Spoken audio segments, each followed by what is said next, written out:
الحمد لله كفى وسلام على عباده الذين اصطفى أما بعد فأعوذ بالله من الشيطان الرجيم بسم الله الرحمن الرحيم شهر رمضان الذي أنزل فيه القرآن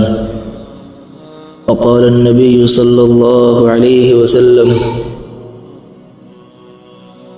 إذا دخل شهر رمضان فتحت أبواب السماء وقال النبي صلى الله عليه وسلم وفتحت أبواب الجنة فلم يغلق منها باب وينادي مناد يا باغي الخير أقبل ويا باغي الشر أقصر أو كما قال عليه الصلاة والسلام۔ محترم بزرگوں، قابل قدر دینی اور ایمانی بھائی، پچھلی تقریر میں نے آپ حضرات کے سامنے رمضان المبارک کے مختصر فضائل ذکر کیے تھے، اور ایک حدیث جو حضرت سلمان فارسی رضی اللہ تعالیٰ عنہ نے نقل کی ہے کہ نبی کریم صلی اللہ علیہ وسلم نے شعبان کے آخری دن خطبہ دیا تھا اور رمضان کی حقیقت اور رمضان کی عظمت اور فضیلت صحابہ اکرام کے سامنے بیان کی تھی۔ اسی حدیث شریف کی روشنی میں نے آپ حضرات کے سامنے رمضان کے مختلف فضائل ذکر فرمائے تھے۔ یہ اسی تقریر کا دوسرا حصہ ہے کہ اس میں مزید چند فضائل آپ حضرات کے سامنے بیان کرنے کی کوشش کروں گا۔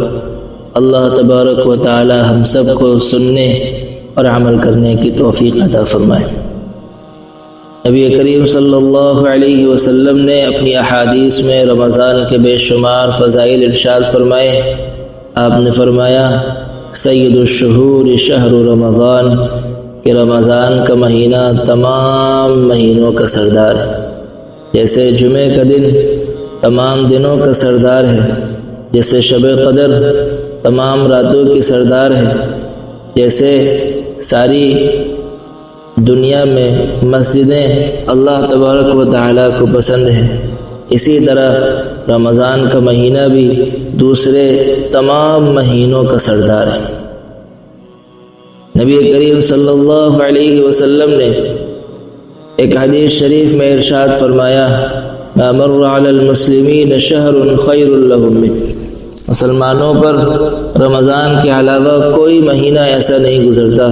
جو رمضان سے بہتر ہو۔ رمضان سب سے بہترین زمانہ ہے جو مسلمان گزارتے ہیں اور جو مسلمانوں کے لیے آتا ہے، لیکن یہی مہینہ جو منافقین ہیں، جو اندر سے کافر اور باہر سے مسلمان ہیں، ان کے لیے سب سے بدترین مہینہ، سب سے برا مہینہ یہی ہوتا ہے، اس لیے کہ وہ اس مہینے کی قدر نہیں کرتے، اس مہینے کو جیسے گزارنا چاہیے نہیں گزارتے، وہ روزے نہیں رکھتے، وہ تراویح کو ادا نہیں کرتے، قرآن کریم کی تلاوت نہیں کرتے، وہ اللہ کو یاد نہیں کرتے، اس لیے ان کے حق میں یہ مہینہ اچھا نہیں بلکہ برا ہوتا۔ اور مسلمان کیونکہ اس مہینے میں عبادات کا اہتمام کرتے ہیں، اللہ کی نافرمانیوں اور معاصی اور گناہوں سے اپنے آپ کو بچاتے ہیں، اس لیے سب سے بہترین مہینہ ان کے لیے یہی ہے۔ قرآن کریم میں اللہ تبارک و تعالی نے رمضان کی فضیلت ارشاد فرمائی۔ اللہ تبارک و تعالی فرماتے ہیں شہر رمضان الذی انزل فیہ القرآن، رمضان کا مہینہ وہ مہینہ ہے جس میں قرآن کریم اتارا گیا۔ رمضان کا مہینہ وہ مہینہ ہے جس میں تمام کتابوں کے سردار افضل کلام الہی قرآن مجید اور فرقان حمید نازل ہوا۔ اور صرف یہی نہیں کہ اللہ تبارک و تعالی نے قرآن کریم کو رمضان کے مہینے میں نازل کیا ہو، بلکہ اللہ تعالی نے ہر آسمانی کتاب اور ہر صحیفہ مقدسہ کے نزول کے لیے اسی مہینے کا انتخاب فرمایا۔ اس سے معلوم ہوا کہ بنی نوع انسان کے لیے کی ہدایت کے لیے اور آسمانی ہدایات کے نزول کے لیے اسی مہینے کا انتخاب کیا گیا۔ حضرت واصلہ بن اسقع رضی اللہ عنہ کی ایک مرفوع حدیث میں ہے حضرت ابراہیم علیہ السلام کے صحیفے رمضان المبارک کی پہلی شب میں پہلی رات میں نازل ہوا۔ تورات 6 رمضان کو، انجیل 13 رمضان کو، زبور 8 رمضان کو اور قرآن کریم 24 رمضان کو نازل ہوئی۔ آسمانی کتابوں کے لیے اس مہینے کا انتخاب اس مہینے کی عظمت اور برکت کی ایک بڑی دلیل ہے، جس سے اس مہینے کی عظمت اور اہمیت کا پتہ چلتا ہے۔ نبی کریم صلی اللہ علیہ وسلم نے ایک حدیث شریف میں ارشاد فرمایا، اذا کان رمضان فتحت ابواب الرحمہ، جب رمضان المبارک کا مہینہ آتا ہے اللہ تعالیٰ کی جانب سے اپنے بندوں کے لیے رحمت کے دروازے کھول دیے جاتے ہیں۔ یہ مہینہ ویسے تو پورا رحمت کا مہینہ ہے، اور اسی کے لیے اللہ کے رسول علیہ السلام نے فرمایا وَهُوَ شَهْرٌ أَوَّلُهُ رَحْمَةٌ، کہ یہ مہینہ ایسا ہے کہ اس کا پہلا عشرہ اور پہلے 10 دن ہی رحمت ہیں، لہذا یہ پورا کا پورا مہینہ رحمت ہے، اور اس مہینے میں اللہ تبارک و تعالی جنت کے دروازے کھول دیتے ہیں۔ اللہ کے رسول علیہ السلام نے ارشاد فرمایا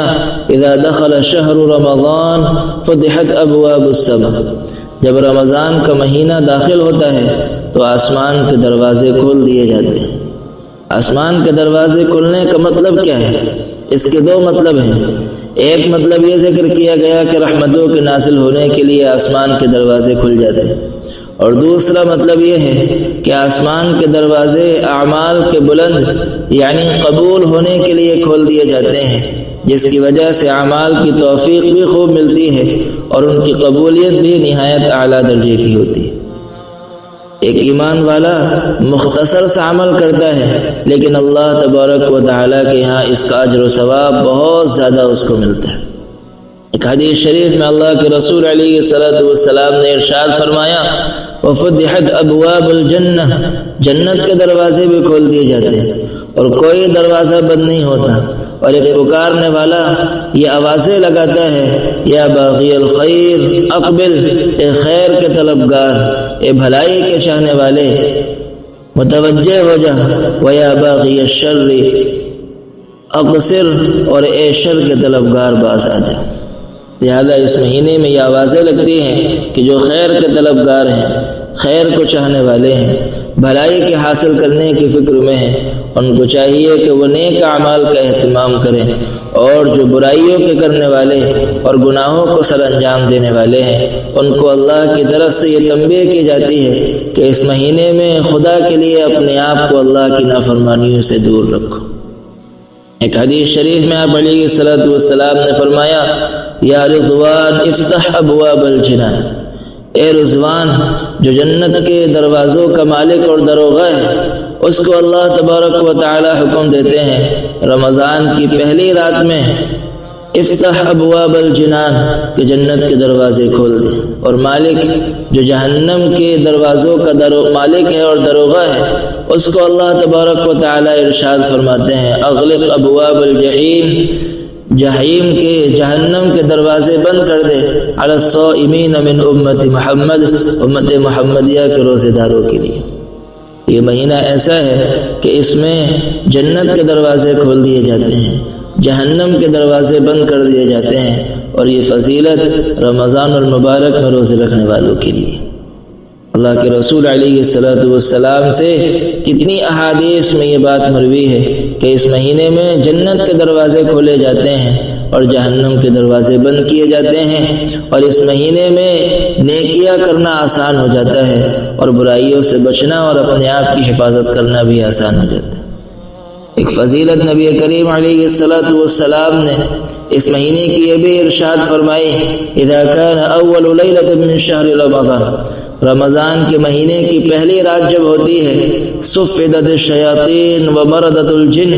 تو شیاطین اور سرکش جنات کو قید کر دیا جاتا ہے۔ ایک روایت میں آپ نے فرمایا وسلسلت الشیاطین، شیاطین کو زنجیروں میں جکڑ دیا جاتا ہے، اور نسائی شریف کی روایت میں ہے وتغل فیہ مردت الشیاطین، رمضان المبارک میں شیاطین کو طوق ڈال دیا جاتا ہے۔ نبی کریم علیہ السلام نے ایک فضیلت یہ بھی ارشاد فرمائی کہ رمضان کے مہینے میں شیاطین کو زنجیروں کے ذریعے سے اور سرکش جنات کو جکڑ دیا جاتا ہے اور بند کر دیا جاتا ہے، اور اس مہینے میں وہ انسانوں کو بہکا کر، پھسلا کر اور اپنے جال میں پھنسا کر گناہ کرنے پر قادر نہیں ہوتے۔ نبی کریم علیہ السلام نے فرمایا فلا یخلصون فیہ الی ما یخلصون فی غیرہ، اس مہینے میں کیونکہ سرکش شیاطین قید کر دیے جاتے ہیں، جس کے نتیجے میں لوگ رمضان میں ان برائیوں کی طرف نہیں پہنچ سکتے جن کی طرف وہ رمضان کے علاوہ دوسرے مہینوں میں پہنچ سکتے ہیں، یعنی اللہ تبارک و تعالی ایمان والوں اور روزے داروں کی نافرمانیوں اور گناہوں سے حفاظت فرماتے ہیں اور شیاطین کو قید کر دیا جاتا ہے۔ نبی کریم علیہ السلام نے ایک فضیلت یہ بھی ارشاد فرمائی کہ 5 نمازیں جمعے سے لے کر دوسرے جمعے تک، رمضان سے لے کر دوسرے رمضان تک، مکفرات ما بینہن، یہ سارے درمیانی گناہوں کو ختم کر دیتے ہیں، مٹا دیتے ہیں۔ اذا اجتنب الکبائر، جبکہ مسلمان اور صاحب ایمان کبیرہ گناہوں سے بچے تو رمضان سے لے کر دوسرے رمضان تک اللہ تبارک و تعالی درمیانی تمام صغیرہ گناہوں کو معاف فرما دیں گے۔ اس لیے میرے بھائیوں، اس مہینے کی بڑی قدر کرنے کی ضرورت ہے۔ نبی کریم صلی اللہ علیہ وسلم نے ارشاد فرمایا ایک حدیث شریف میں، ان للہ تبارک و تعالی عتقاء فی کل یوم و لیلہ، یعنی فی رمضان کی ہر شب میں، ہر صبح میں، ہر دن میں اللہ تبارک و تعالی لوگوں کو جہنم سے آزاد فرماتے ہیں۔ وَإِنَّ لِكُلِّ مُسْلِمٍ فِي كُلِّ يَوْمٍ وَلَيْلَةٍ دَعْوَةً مُسْتَجَابَةً، اور ہر شب و روز میں ایک دعا اللہ تبارک و تعالی اس مہینے میں ہر دن ضرور ایک روزہ دار کی دعا قبول فرماتے ہیں۔ اس لیے میرے بھائیوں، اس مہینے میں نیکیوں کے اہتمام کے ساتھ، گناہوں سے بچنے کی فکر کے ساتھ دعاؤں کا اہتمام بھی ضروری، اس لیے کہ رسول اللہ صلی اللہ علیہ وسلم نے ارشاد فرمایا الدعاء مخ العبادہ، عبادت کا مغز ہے دعا۔ جس طرح ایک پورے انسانی جسم میں سر کو حیثیت حاصل ہے، دماغ کو حاصل ہے، اگر دماغ کام نہ کرے، کسی کا دماغ معوف ہو جائے، اس کا دماغ ہلکا ہو جائے تو اس کا جسم اس کو کوئی فائدہ نہیں دیتا، اور وہ ہٹا کٹا ہونے کے باوجود بھی ناقص ہوتا ہے، ادھورا رہ جاتا ہے۔ اسی طرح عبادات جتنے اخلاص اور اہتمام کے ساتھ کی جائیں، اگر ان کے بعد دعاؤں کا اہتمام نہ کیا جائے تو وہ ادھوری اور نامکمل ہوتی ہیں۔ اور پھر رمضان کے مہینے میں تو ہر صاحب ایمان کی اور ہر روزے دار کی ایک دعا اللہ تبارک و تعالی ضرور قبول فرماتے ہیں۔ اسی طرح نبی کریم صلی اللہ علیہ وسلم نے فرمایا جنت پورے سال تک رمضان کے آنے کے لیے، رمضان کی آمد کی برکت کے لیے سجائی جاتی ہے، اور جو حوریں وہاں ہیں وہ بھی بناؤ اور سنگار کرتی ہیں، زینت کو اختیار کرتی ہیں لشہر رمضان، رمضان کے مہینے کے لیے۔ اس لیے میرے بھائیوں، یہ جنت ہمارے لیے سجائی گئی ہے، یہ رمضان کا مہینہ ہمارے لیے آیا ہے، یہ رحمتوں اور برکتوں کا مہینہ ہمارے لیے آیا ہے، یہ بخششوں کا مہینہ ہمارے لیے ہے، اور ہمیں یہ پیغام دینا چاہتا ہے کہ اے مسلمانوں، جو 11 مہینے غفلت میں گزارے، لاپرواہی میں گزارے، جس میں نمازوں کا اہتمام نہ ہوا، قرآن کریم کو کھول کر نہ دیکھا، اللہ کی طرف کو نہ آئے، مساجد سے اپنا تعلق مضبوط نہ کیا، اس مہینے میں خدا کے لیے اللہ نے آپ کو ایسا مہینہ نصیب فرمایا ہے کہ 5 نمازوں کا اہتمام ہو، عبادات کا اہتمام ہو، قضا نمازوں کی فکر ہو، قرآن کریم کی تلاوت ہو، دن میں روزہ رکھا جائے، رات کو تراویح کی نماز پڑھی جائے، اللہ تبارک و تعالیٰ کا ذکر کیا جائے، دعائیں مانگی جائے، ہر خیر کی دعا مانگی جائے، اور اللہ تبارک و تعالیٰ سے تمام امت مسلمہ کے لیے دعاؤں کی، اللہ تبارک و تعالیٰ سے دعا کی جائے۔ میرے بھائیوں، یہ مہینہ ایسا مہینہ ہے کہ نبی کریم علیہ السلام نے فرمایا شعبان شہری، شعبان میرا مہینہ ہے، ورمضان شہر اللہ، اور رمضان اللہ تبارک و تعالیٰ کا مہینہ،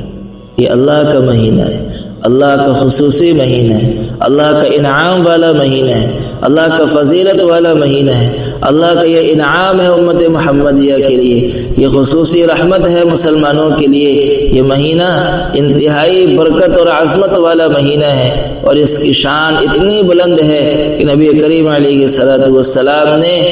اس مہینے کو اللہ تبارک و تعالیٰ کا مہینہ قرار دیا۔ اسی لیے حضرت ابن عباس رضی اللہ عنہما کی ایک روایت میں نبی کریم صلی اللہ علیہ وسلم کے یہ ارشاد نقل کیا گیا، فاتقوا شہر رمضان فإنہ شہر اللہ، رمضان المبارک کے مہینے میں اللہ تعالی سے ڈرتے رہنا، اس لیے کہ یہ اللہ تعالی کا مہینہ، اس میں بے حرمتی نہ ہو جائے، رمضان کی بے وقعتی نہ ہو جائے، رمضان کو بے حیثیت نہ سمجھا جائے، اس کو غفلت اور لاپرواہی سے نہ گزارا جائے، اس کو اللہ کی نافرمانی اور گناہوں میں نہ گزارا جائے، بلکہ اللہ کی اطاعت میں، تابعداری میں، فرما برداری میں، عبادات میں اس مہینے کو گزارا جائے۔ اگر ہم نے اس مہینے کی قدر نہ کی، ہم نے اس مہینے کی ناقدری کی اور غفلت اور لاپرواہی میں گزارا تو یہ ہمارے لیے انتہائی سخت اور انتہائی بری بات ہے۔ میرے بھائیوں، اس مہینے میں اللہ تبارک و تعالیٰ کی نافرمانیوں سے بچا جائے۔ جب کسی چیز کی فضیلت زیادہ ہوتی ہے تو یقیناً اس کی بے ادبی اور بے احترامی اور ناقدری کرنے کی وجہ سے عذاب اور پکڑ بھی زیادہ ہوتی ہے۔ یہی وجہ ہے کہ نبی کریم صلی اللہ علیہ وسلم نے رمضان کی ناقدری کرنے والوں کے لیے بڑی سخت وعیدیں اپنے مبارک ارشادات میں بیان فرمائیں۔ میں چند احادیث آپ حضرات کے سامنے اس عنوان پر بھی بیان کرتے چلوں۔ نبی کریم صلی اللہ علیہ وسلم کی ایک حدیث ہے، حضرت کعب بن عجرہ رضی اللہ عنہ سے مروی ہے۔ ایک مرتبہ نبی کریم صلی اللہ علیہ وسلم نے فرمایا، احضر المنبر، اے صحابہ کی جماعت، اے میرے پیچھے نماز پڑھنے والے، ایمان لانے والو، حاضر ہو جاؤ، منبر کے قریب ہو جاؤ۔ جب حضور صلی اللہ علیہ وسلم نے منبر کی پہلی سیڑھی پر قدم رکھا تو فرمایا آمین، دوسری پر رکھا تو فرمایا آمین، جب تیسری سیڑھی پر قدم رکھا تو پھر فرمایا آمین۔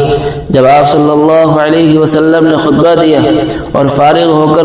منبر شریف سے نیچے اتر کر آئے تو ہم نے عرض کیا، اے اللہ کے رسول صلی اللہ علیہ وسلم، ہم نے آپ سے ایک عمل ایسا دیکھا جو پہلے نہیں دیکھا۔ آپ نے پہلی سیڑھی پر قدم رکھا تو آمین فرمایا، دوسرے پر قدم رکھا تو پھر فرمایا آمین، اور تیسرے پر قدم رکھا تو پھر فرمایا آمین۔ یہ عمل کیا ہے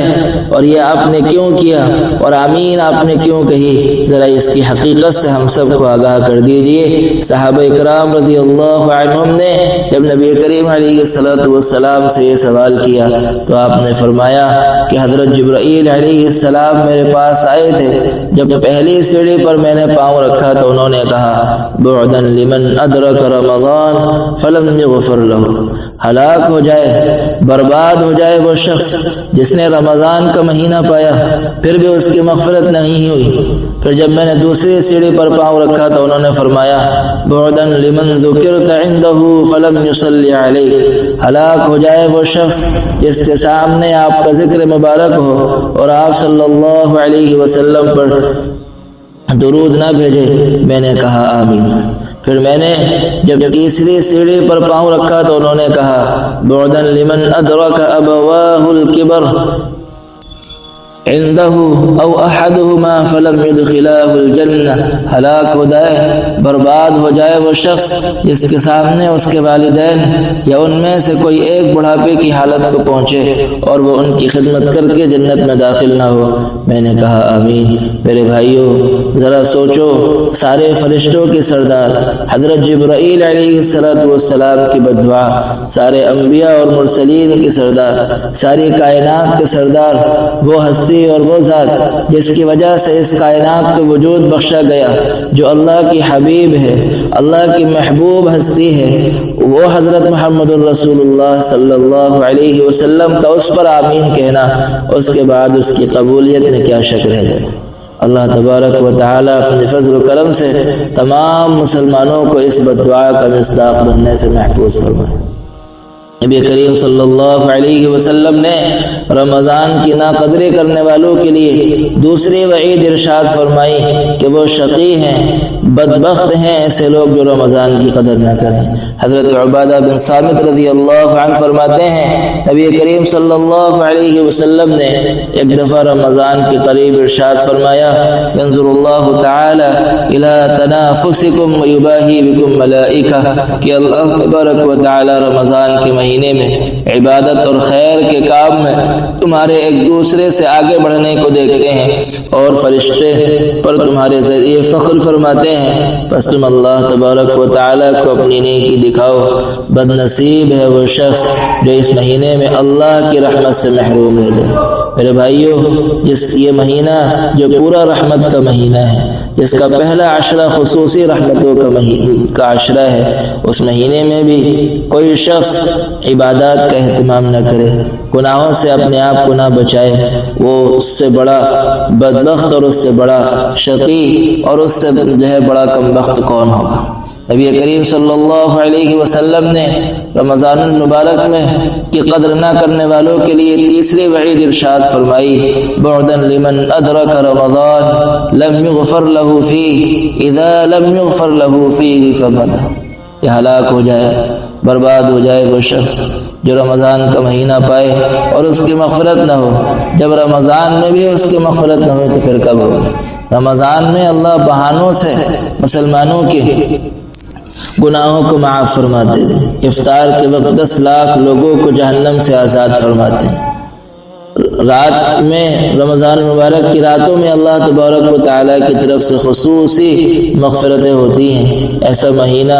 جو پورا مہینہ گناہوں کی بخشش کا مہینہ ہے، جو پورا مہینہ جہنم سے خلاصی کا مہینہ ہے، جو پورا مہینہ رحمتوں اور برکتوں کا مہینہ ہے، ایسے مہینے میں بھی کوئی شخص اس مہینے کی قدر نہ کرے،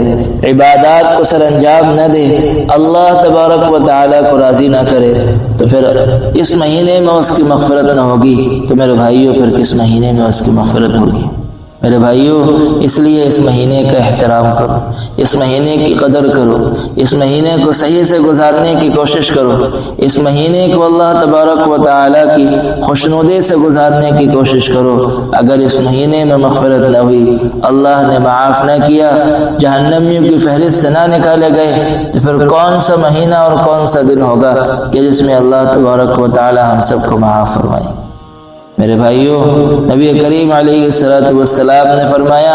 سب سے بہترین مہینہ رمضان کا مہینہ، اس میں جنت کے دروازے کھول دیے جاتے ہیں، سرکش شیاطین قید کر دیے جاتے ہیں، وَيُغْفَرُ فِيهِ إِلَّا لِمَنْ أَبَى، اور اس مہینے میں ہر اس شخص کی مغفرت کر دی جاتی ہے، ہر شخص کی مغفرت کی جاتی ہے مگر ان لوگوں کے لیے کہ جو انکار کریں، جو اپنی مغفرت نہ کرائیں۔ صحابہ کرام کہتے ہیں، وَمَنْ يَأْبَى يَا أَبَا هُرَيْرَةَ، کون ایسا شخص ہوگا جو اس مہینے میں اپنی مغفرت نہ کرائے گا؟ آپ نے فرمایا، الَّذِي يَأْبَى أَن يَسْتَغْفِرَ اللَّهُ عَزَّ وَجَلَّ، ایسا شخص جو خود یہ پسند نہ کرے کہ اللہ تبارک و تعالی اس کی مغفرت نہ کرے۔ انسان کے نہ چاہنے کا کیا مطلب ہے؟ کون انسان ہوگا جو یہ نہ چاہے کہ اللہ اس کو معاف نہ